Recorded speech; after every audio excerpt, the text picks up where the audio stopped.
Olá, meu caro aluno.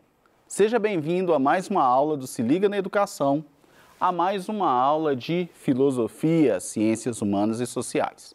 Eu sou o professor Wendermir e hoje nós vamos continuar o nosso trajeto rumo à busca do conhecimento, rumo a desvendar o que é a verdade. E hoje, de uma forma bem especial, nós vamos trabalhar um filósofo que sempre está presente nas provas do Enem, o qual o Enem procura avaliar o senso crítico de seus alunos. Então, hoje nós vamos avaliar, nós vamos trabalhar com um filósofo da modernidade, Immanuel Kant. Vamos conhecer um pouquinho de Kant. Ele nasceu em 1724, morreu em 1804. Ele é o principal filósofo da era moderna, famoso sobretudo pela elaboração do denominado idealismo transcendental. E hoje nós vamos trabalhar Kant e o juízo de gosto. Nós vamos refletir sobre o que é o belo, o que é o ideal. Então vamos conhecer um pouco, vamos entender um pouco do que seria esse idealismo transcendental. Lá na tela, para Kant, todos nós trazemos formas e conceitos a priori, aqueles que não vêm da experiência, para a experiência concreta do mundo, os quais seriam de outra forma impossíveis de determinar. Lembrando que quem vai iniciar esse período da modernidade com racionalismo vai ser René Descartes. E René Descartes vai trazer a modalidade que nós já vimos lá atrás em Sócrates, lá atrás em Platão, das ideias inatas, de que o ser humano ele já nasce, com alguns pensamentos, algumas ideias, e através da filosofia, lá em Sócrates, através do método dialético, eu vou conseguir atingir a verdade, eu vou conseguir em Platão atingir o mundo das ideias, correto? E depois, em Descartes, vai ser a base da existência, cogito ergo sum, penso, logo existo. Kant vai inovar isso um pouco, ele vai trazer as ideias a priori, que são as ideias que eu tenho antes da experiência. Mas a experiência é fundamental no processo de formação do conhecimento para Kant. Tanto que uma das famosas frases de Kant, que nós vamos ver daqui a pouco também, é: duas coisas me preocupam nesta vida: o céu estrelado sobre a minha cabeça e a lei moral no meu coração. Mas nós vamos entender um pouco mais disso ao longo da nossa aula. Vamos lá? Juízo estético ou reflexivo, ou juízo de gosto. O juízo reflexivo ou estético não se relaciona ao objeto em questão, mas sim ao nosso modo de percepção e entendimento dele. O juízo estético depende do nível de capacidade de cada um neste jogo de entendimento. Então, nós vamos refletir agora sobre o que é o belo. Então, o belo não existe uma forma fixa, não existe um critério científico para definir o que é o belo, o que é a beleza bruta, totalmente dita, a beleza perfeita. Nós não vamos a um ponto de um relativismo, mas também nós não conseguimos, em Kant, alcançar a perfeição da beleza. A beleza é uma questão de percepção. Então, Frida Kahlo vai dizer, inclusive, Frida Kahlo, uma pintora mexicana muito boa, maravilhosa, vale a pena vocês darem uma estudada na história, na luta dela, ela que defendia o feminismo. Frida Kahlo vai dizer que a feiura e a beleza são miragens, que o que importa mesmo, que as pessoas veem mesmo, é o que existe em nosso interior. Então, ela vai fazer som, vai fazer coro aqui com Kant. Kant vai dizer justamente isso: olha, nós temos a percepção do belo dentro de nós. E é através dessa percepção do belo que nós vamos criar um juízo do que é beleza, uma ideia do que é beleza. Vamos continuar? O juízo de gosto, ou juízo estético de Kant, é a abordagem mais metodológica da fruição do belo e dos sentimentos que ele provoca. é a antinomia, interpretação da tese e da antítese, e é a antinomia do gosto. E esse trecho, essa ideia, nós vamos encontrar na obra Crítica do Juízo de Kant. Então, vamos entender o que é essa tese e o que é essa antítese. Vamos lá? A tese. Qual que é a tese? Qual que é a primeira ideia que Kant vai ter, vai conceber sobre como podemos avaliar a questão da beleza? O juízo de gosto não se fundamenta em conceitos. Caso contrário, poderíamos disputar acerca da beleza. Então, como o juízo de gosto é uma forma de percepção, aquilo que vai nos agradar vai ser o meu parâmetro para entender o que é belo. Mas eu tenho a minha percepção sobre o que é belo. De repente, você, aluno, tem outra percepção do que é belo. Então, se eu for disputar com você, se eu for observar, determinar um objeto e discutir com você no meu ponto de vista do que é belo e você do seu ponto de vista o que é belo, nós vamos ter uma disputa que não vamos chegar a uma conclusão. Então, a primeira coisa que eu tenho que perceber, que eu tenho que entender, a percepção de belo, ela vai variar em um primeiro momento de pessoa para pessoa. Então, às vezes, o que eu considero belo, para você, aluno, não é. Vamos continuar? O juízo de agradabilidade, ou seja, o subjetivismo do indivíduo. Então, o belo vai estar associado àquilo que me agrada, àquilo que me dá prazer. Lembrando, este prazer no sentido de felicidade, de conforto, de satisfação. Então, vamos imaginar uma grande obra, vamos imaginar a Mona Lisa de Leonardo da Vinci. Então, a Mona Lisa de Leonardo da Vinci, eu considero um quadro belíssimo. Um quadro para a época, muito bem feito, muito bem desenhado em si. É um quadro magnífico, na minha opinião, mas existem pessoas que vão considerar a Mona Lisa uma mulher feia. Vão considerar a Mona Lisa um quadro estranho, mas existe um conceito que vai definir que todos concordam que é um belo quadro e que tem um valor histórico inestimável. Então, para refletirmos sobre o belo, primeiro nós temos que entender essa tese. Cada um de nós tem um ponto de vista, cada um de nós tem uma percepção da realidade que já existe em nós. E através dessa agradabilidade é que nós vamos conceber o que é belo e o que não é. Então, gosto é gosto, cada um tem o seu. Eu respeito os teus, respeito os meus. Do romancista português Joel Neto. Então, a questão do gosto, cada um de nós vai trabalhar com a nossa percepção, segundo Kant. Só que a antítese, ela vai trazer uma ideia um pouco confusa para a gente dessa determinação do belo. Vamos lá?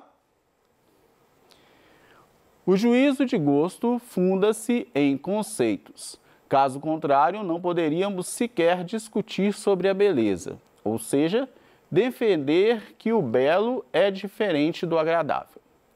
O belo é universal em algum sentido. O gosto possui universalidade. O que eu quero entender com isso? Na verdade, eu quero compreender que o belo, por mais que eu tenha as minhas percepções, por mais que eu tenha as minhas vontades, por mais que eu tenha aquilo que vai determinar o meu gosto, que vai me agradar, eu tenho que conceber, eu tenho que entender que existe um princípio universal que, indiferente de eu estar agradado ou não, esse juízo vai determinar o que é belo em visão universal. Vamos retomar o quadro da Mona Lisa. Você pode achar que o quadro é um quadro feio, é um quadro onde a mulher é uma mulher estranha, mas todos concordam que é um quadro inestimável, de uma beleza, de uma expressão que simboliza uma evolução da arte da época. Isso é incontestável. Então, Kant vai falar justamente isso. Olha, independente deste belo não ser agradável apenas a mim, eu, para ter um parâmetro do que é belo, eu tenho que pegar o que é um conceito comum de beleza, né, o que todos concordam em sua percepção, e lançar como um crivo de análise de o que é belo, o que é verdadeiramente perceptível a todos. Vamos continuar? Para Kant, todo conhecimento origina-se pela experiência. Os dados que nossos sentidos captam são a base de todo o nosso conhecimento. E aí a frase de Kant: duas coisas me preocupam nessa vida, o céu estrelado sob minha cabeça e a lei moral em meu coração. Tudo começa na intuição e o belo está no interior de cada pessoa. Então, o parâmetro inicial para determinar a verdade sobre a beleza está em nós. Mas só com a experiência que nós vamos definir, vamos determinar esta universalidade do belo, esta busca da verdade sobre o que é belo. Vamos continuar? Então, vamos a como que vai funcionar este método de percepção do belo, como vai funcionar esta análise do indivíduo sobre o que é belo. Vamos lá?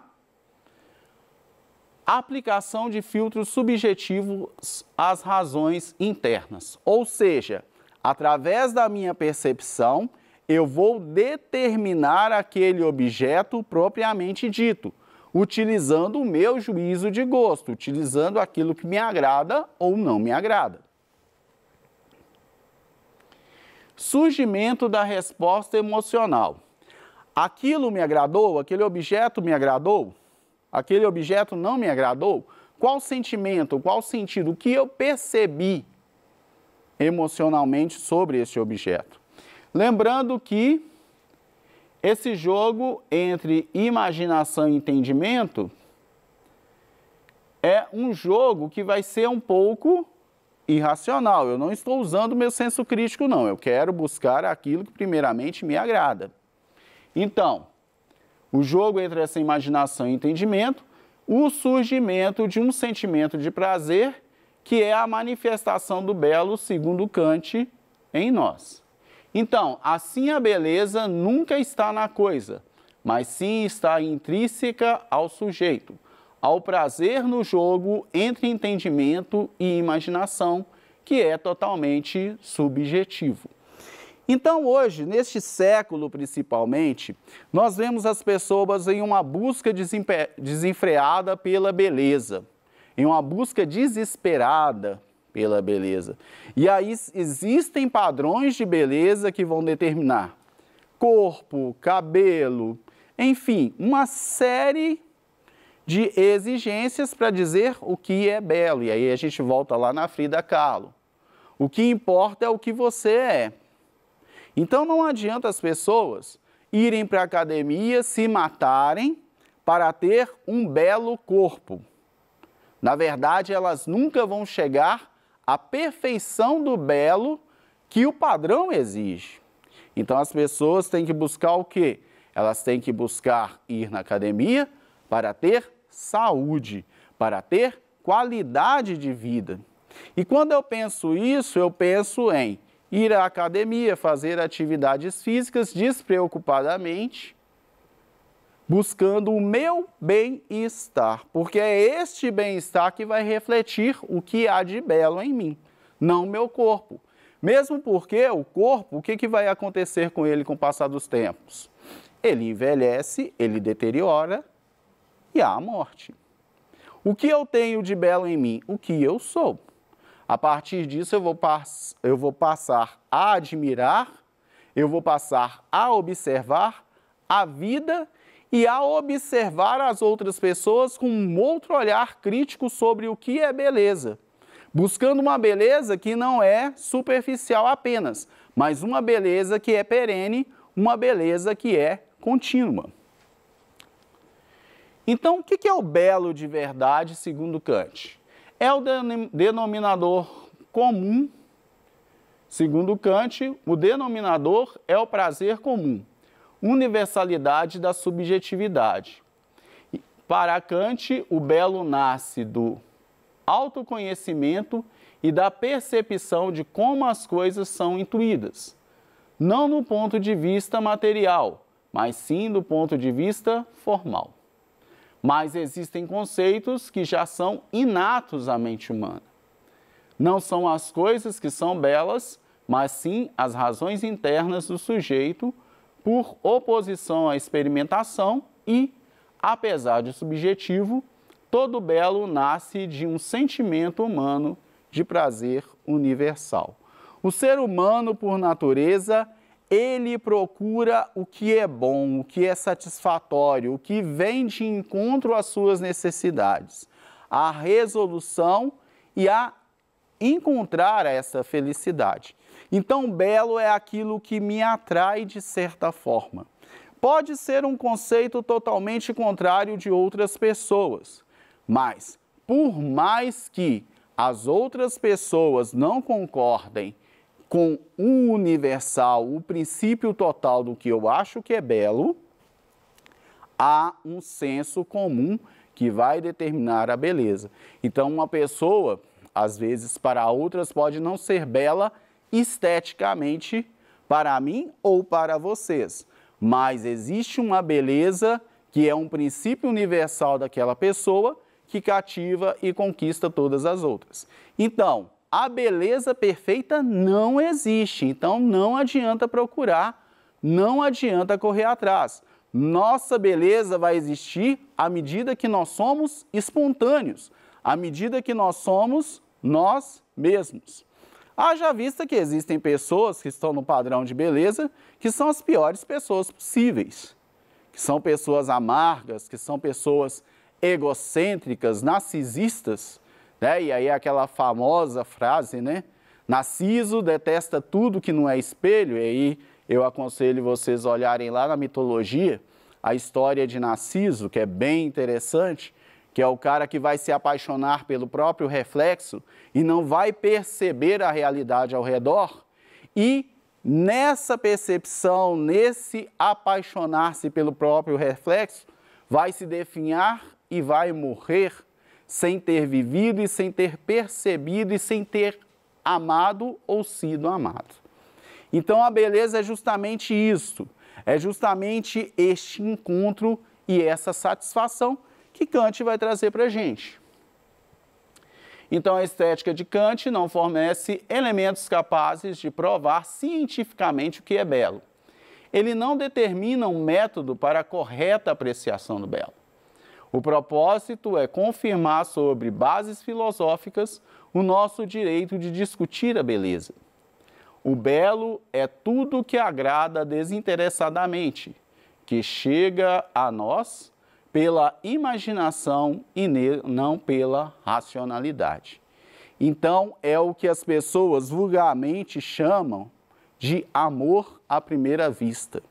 O amor à primeira vista, o encantamento à primeira vista, é justamente este belo que nos chega, que nos pega de sobressalto e irracionalmente nós somos atraídos por essa beleza, né? E depois, ao longo, né, de todo um processo de utilização do nosso senso crítico, né, através da experiência, nós vamos definir se é belo de fato, se é satisfatório de fato para nós ou não.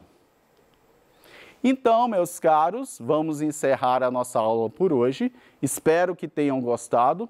Lembrando, a beleza padrão é uma ilusão. Vamos buscar ser nós mesmos, vamos buscar ser autênticos. Muito obrigado pela participação e até a próxima aula.